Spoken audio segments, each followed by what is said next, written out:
This is a good conversation, you guys. We're going to go into another one. Should you consult your spouse if you're considering a job with a pay cut? A woman posted on Reddit to ask if she was in the wrong for taking a dream job because it had a lower salary and she didn't talk to her husband about it. Was she in the wrong?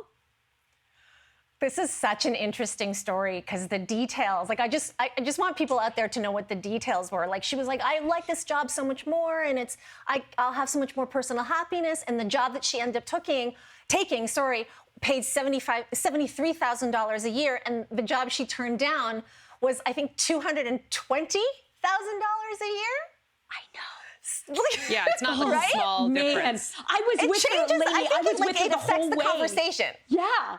I was with her the whole way being like, yes, do the, climb the ladder that you want to climb. That old expression, I'm sure Frank Grelo knows it. Start at the bottom rung and climb up. Never mind, you guys know what I'm talking about.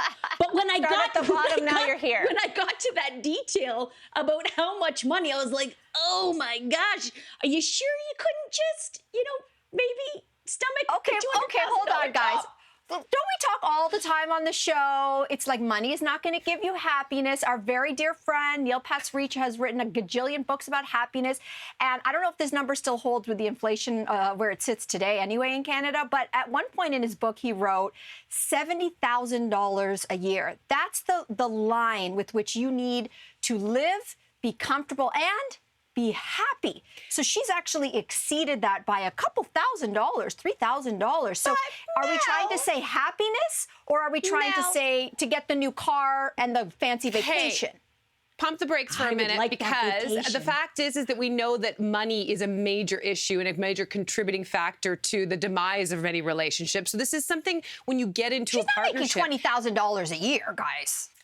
I know, but this is $150,000 differences. We don't know what their expenses look like. We don't know if they just purchased a house. We don't know what his situation is like, what kind of work he does. So, I think there's a lot of... We do. It's in the article. What is it? He's a lawyer. They're both lawyers, and he did say they both have student debt from school. He did say So they have student debt. Okay, so here's the thing. I think you would probably be the first person to say that if you're in a partnership, you want to talk about these things, even if the end result was still the same. If he said, you know what, it's fine, do what your heart says, that's the better fit for you. You still kind of talk about it. Like Jason all the time, there are jobs that come up and we make a decision sort of together being like, does this make sense for you to go do this film job? You're going to be away for X amount of things.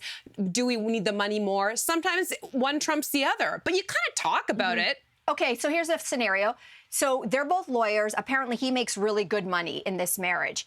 Did he talk with her to say, I'm going to take this job at the firm for X amount of dollars, but it also is going to mean that I'm going to have to be away from home longer hours. We might not have as much work-life balance. This may impede on our decision-making, maybe starting a family. Like, you can talk to somebody about making less money, but did he talk to her about the sacrifices about him making more money? One would hope he did. Good point. It's an excellent point.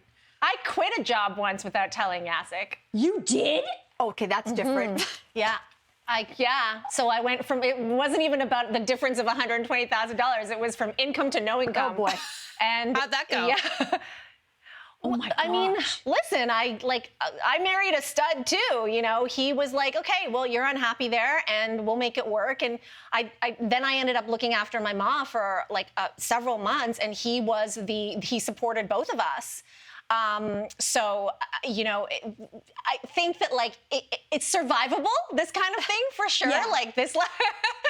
You're reminding me that 12 years ago, a good friend of mine encouraged me to apply for a job, entry-level job at McLean's. And at the time I was managing a restaurant and making a decent living. I was able to pay rent, able to pay off a massive student loan. And this job I almost didn't apply for because it was almost half. Less, like half of what I was making at the restaurant. I thought, how can I live on this amount of money? But going back to that whole thing, do I want to be in the restaurant industry forever? I didn't know. I was really loving it. Or do I want to take this leap and start out at the bottom and see where I go? I'm glad and end up on the social. Regrets. Look where you are now. Breakout star of the social, Canada's Jessica Allen. You're like, restaurant who? Canada's What? star. Where? When?